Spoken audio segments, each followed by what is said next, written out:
প্রিয় দর্শক, সুন্দরের লীলাভূমি আরেক নাম হচ্ছে কক্সবাজার।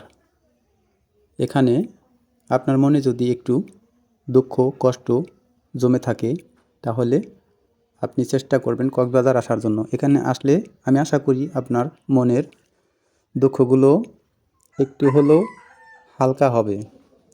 এখানে প্রচুর পরিমাণ টুরিস্ট আসে। এই দেখেন, অনেক লোক সাগর নেমে অনেক আনন্দের সাথে গোসল করছে, আর অনেক বড় বড় ঢেউ আসতেছে। অনেক মানুষ, অনেক কিছু এখানে ভাড়ায় পাওয়া যায়। তারা সেগুলো যার যেরকম প্রয়োজন ভাড়া করে তারা সেগুলো ব্যবহার করছে।